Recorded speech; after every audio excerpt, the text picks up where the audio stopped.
Allora, riteniamo un po' così, saranno 2 o 3 giorni impegnativi a Milano perché ci sono tante cose che bollono in pentola. Emergenze, accennava sempre la Presidente Pavanello all'inizio, emergenze, due ne ha sottolineate e agli onori della cronaca ce n'è una in particolare. Da un lato l'emergenza sociale, e ne parliamo tutti i giorni, adesso poi incominciano anche a muoversi in modo un po' più agitato diverse categorie sociali, abbiamo i pensionati che scioperano da una parte, i lavoratori che protestano davanti alla fabbrica dall'altra, e poi l'emergenza abitativa. E questa sta diventando un'altra grande emergenza. Per adesso l'attenzione è stata posta nelle grandi città, in realtà sappiamo che anche nelle periferie questa emergenza è vissuta con molta ansia.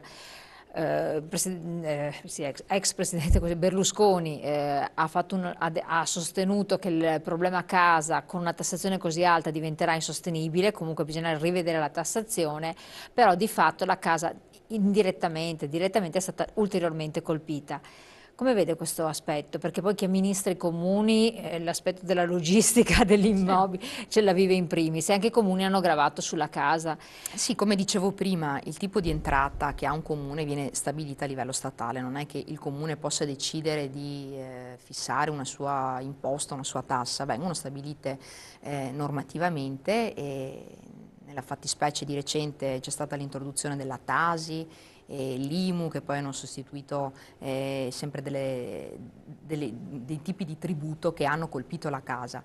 È evidente che il problema di intervenire e di concentrare il prelievo fiscale sugli immobili, cosa comporta? Il fatto che tu vai a colpire delle persone che molto spesso non hanno dei redditi sufficienti per far fronte al pagamento, alla Infatti. corresponsione delle tasse. Perché questo? Perché adesso la tassazione si basa sulle rendite catastali, cioè sul valore del bene di una casa che magari una persona si è costruita nel tempo, ha pagato i suoi mutui e magari potrebbe essere disoccupato piuttosto che pensionato. Questo non si va a vedere il reddito della persona, si tassa la rendita che ha quell'immobile, quindi a prescindere. E questo tipo di tassazione è chiaro che va a colpire tutti a prescindere, senza tener conto della reale situazione delle persone. Quindi un tipo di tassazione che sia più equilibrata, cioè che tenga conto del reddito delle persone, più che dello stato patrimoniale inteso proprio come casa, perché uno può avere anche ci sono delle situazioni dove hai la coppia di anziani, ad esempio, Infatti. che ha una casa magari con 7, 8, 9 vani, ma perché è una casa costruita negli anni passati, magari avevano anche figli, adesso si trovano una rendita catastale elevatissima, devono pagare l'ira di Dio e poi magari hanno delle pensioni da fame. Questa è la situazione che ci veniamo a trovare noi amministratori e che ci vengono a dire, ma sindaco, ma come faccio io a pagare questa situazione? Fai qualcosa. Però non sono dei parametri, puoi intervenire con una detrazione minima, ma al di là di questa è una tassazione stabilita a livello statale che dà indicazioni Sì. su come tassare. Questo è il problema di fondo che noi ci Ecco, esatto, troviamo. ma secondo lei il fatto di colpire in modo così indiscriminato gli immobili e poi con grande caparbietà proprio gli immobili, quando sono un bene che sia stato acquistato, pagato, ripagato, c'è chi l'ha pagato 2 volte perché la banca con i tassi che poi adesso sono diminuiti però sono stati elevatissimi fino a ieri, c'è chi l'ha ereditato e l'ha già pagato con le tasse, è un po' vergognoso. Dall'estero non ci credono nemmeno a una cosa del genere, anche se hanno delle tasse ma non di questi livelli qua, perché poi noi abbiamo tasse dappertutto. Non sta diventando veramente un boomerang, poi vediamo le occupazioni abusive, perché poi a questo punto cosa succede? Che non riesci a garantire case a tutti e succede quel che succede, cioè anche l'affitto stesso a volte è insostenibile, non può essere praticato, le case sfitte sono un onere, noi abbiamo un sistema che non riusciamo a risolvere, che ci sta diventando un fattore di disagio sociale altissimo.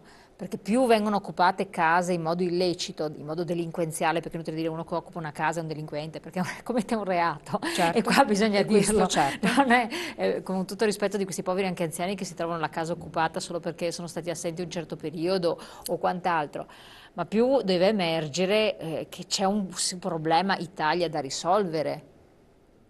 Secondo lei come la vede? È Sì, affrontato questo, è compreso dal governo? Perché poi voi sindaci siete coinvolti in primis, perché poi ovviamente i cittadini vanno dai certo, sindaci. perché poi chi fa il gabelliere è il sindaco, perché Infatti. poi questo tipo di operazione viene fatta dai sindaci. Ad esempio anche i famosi 80 euro che sono stati distribuiti. Questi 80 euro, per cui il governo magari ha fatto bella figura, in realtà poi a noi hanno costato ulteriori tagli, nel mio comune circa 27.000 euro, che poi a livello di bilancio fai fatica a riuscire a far quadrare quando tu hai anche, lo hai già Perché chiuso. sono stati? Il famoso decreto legge 66, Sì. quest'estate ha previsto una serie di tagli lineari a tutti i comuni.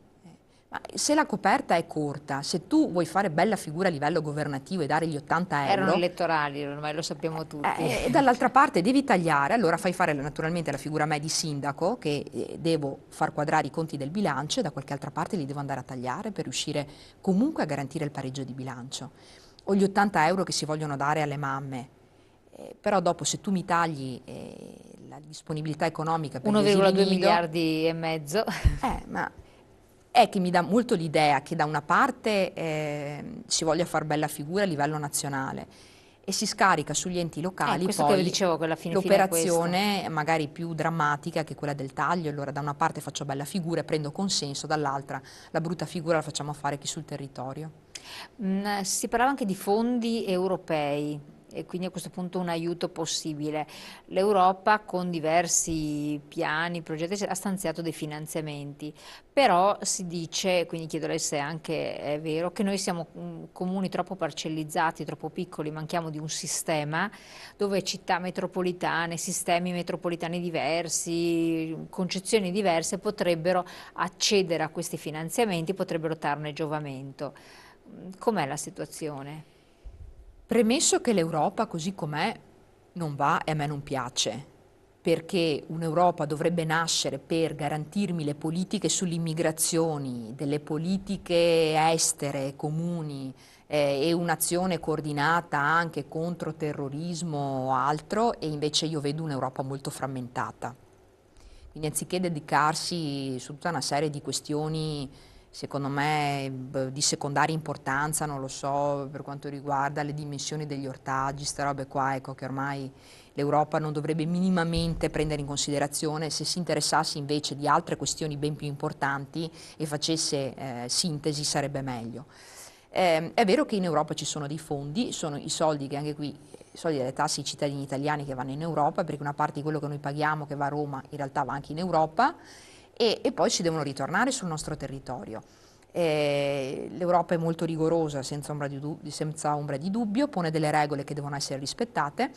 È anche vero che ci vuole una qualifica per poter predisporre anche i progetti da presentare per i bandi europei, e pensare che i nostri piccoli comuni siano in grado, ed è il discorso che si faceva prima, le unioni piuttosto che gli accorpamenti sono finalizzati anche a formare delle figure che poi ti permettano di accedere a dei servizi che magari come piccolo comune non saresti in grado comunque di raggiungere.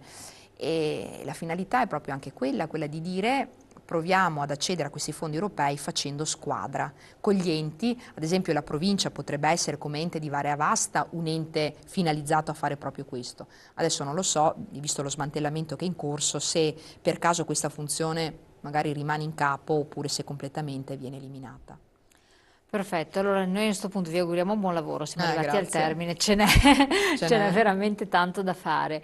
Aggiorneremo magari i telespettatori, anzi senza dubbio prestissimo, su come si sono svolti i lavori anche a Milano in questa Assemblea nazionale, che tipo di risvolti e ricadute possono avere per il territorio, perché poi sostanzialmente questo va a interessare il cittadino, l'imprenditore, l'artigiano, eccetera, quindi la ricaduta territoriale, e che cosa si profila anche per il futuro alla luce della legge di stabilità, che comunque detta dei pilastri abbastanza incombenti e importanti, e capire come andranno le cose, che tipo di prospettive ci possono essere. Ringraziamo il vicepresidente dell'ANCI del Veneto, Elisa Venturini, grazie a voi di averci seguito, appuntamento domani. Grazie mille.